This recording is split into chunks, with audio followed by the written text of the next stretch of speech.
But no, but obviously, like this now, yeah, going on, handing these TV rights or streaming rights to, well, to YouTube influencers and So, to podcast streamers. I mean, do you think, yeah, where do you stand on that? Do you think that's a good step, a creative step, or a bit almost devaluing the product by okay, so handing I it think out it's a good idea. yeah, I do have issues with Mark Goldbridge because he called the league a few things in one of his transfer window reaction shows, and was related to Dayot Upamecano choosing Bayern Munich over Manchester United, and he said, and I quote, "The German league is shit."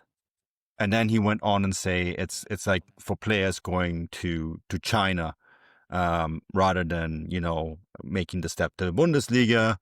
And then he said, like, why would you stay in Germany? That kind of stuff.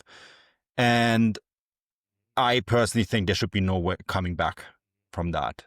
It should not lead to now representing, and I've pointed out the cultural importance of the league for Germans. And it's the equivalent of, saying the Oktoberfest is crap, or the Kölner Dom shouldn't exist, or, can name a bunch of other cultural institutions in Germany and so to then turn around and then hand it to him, I see that very critically, especially because I think there's a lot of other good content creators out there that could have done this just as well. We had a little bit of an argument about it. Stefan made some counterpoints. Him and I can probably discuss this on a different show. And I've already actually spoken to Sepp about it. He also thinks, okay, yeah, there's this. But on the other hand, he will get people to watch that wouldn't watch previously. And they live in a day and age, and there's a lot of people that will probably watch Mark Goldbridge that cannot remember what happened yesterday anyways, let alone for what happened last year.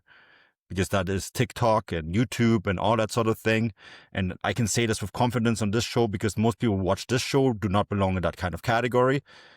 I pride myself on having a very educated and smart listener base. So I'm willing to say this and put my neck out of the window. If you're watching Mark Goldbridge anyways and you find it entertaining, I apologize. It's not my thing. But I totally agree. Well, it's just But funny like to the thing hear is, it. okay, if he gets a new audience, and this is someone from the DFL said to me, my 10-year-old something watches him. And if that gets him hooked on the Bundesliga, okay, fine, I get it. But I do think that if you said something like that about the league in the past, at least make an attempt to apologize. Yeah, I mean, I broadly agree with you. To be honest, I think venturing into streaming, making it available to influencers if you must, or to Gary Neville's podcast. I think that's all fine. That's thinking outside the box a little bit, And I trying think to it's reach new necessary, audiences. even. Yeah, that's all fine. And I hate influencers. It's a new world. But then I think it's just I think I agree that just the identity of this particular one is definitely problematic, given that, and I can speak from experience in Manchester. To be honest, the man has no authenticity whatsoever. He's built a business model on purely based on outrage, pretty ill-informed, constant 24/7 outrage, which generates clicks. Fair play to him; he's made a lot of money off it. Okay, and.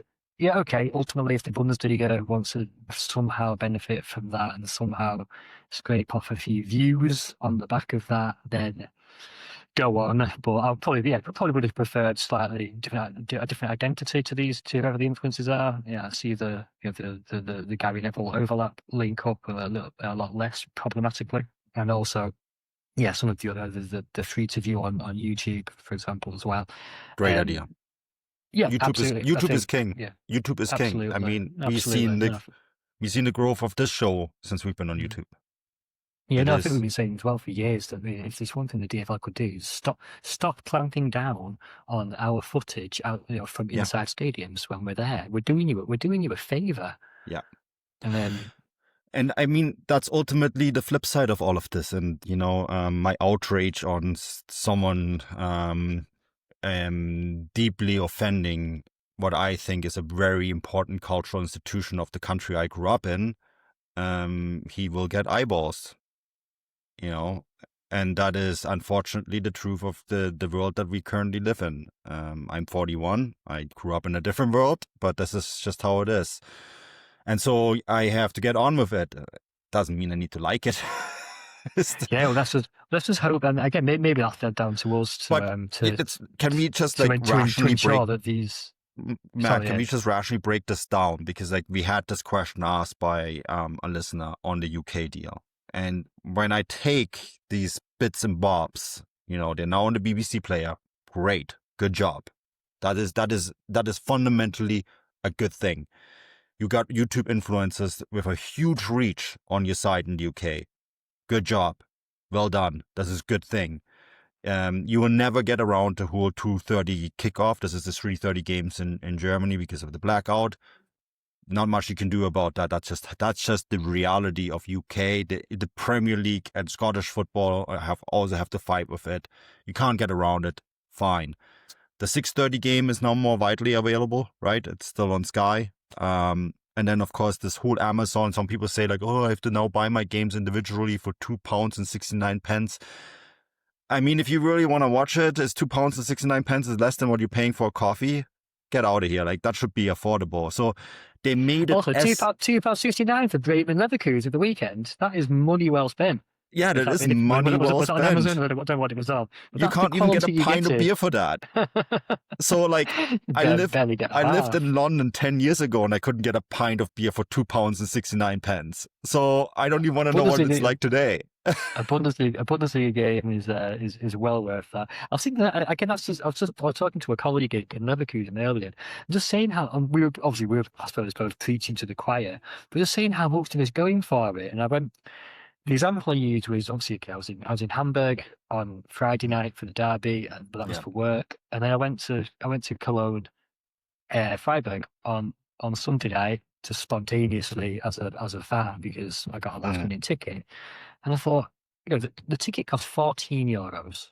Yeah, I think I had 2 beers and bratwurst. So the whole thing, and travel was free with the ticket. So the whole evening out cost me, barely €30. And what a game! What an atmosphere! Yeah. And that's between a newly promoted team and a team who are constantly doing extremely well to punch above their weight. Not the two best teams in Germany, but absolutely fantastic. How many people in Köln again? 55,000.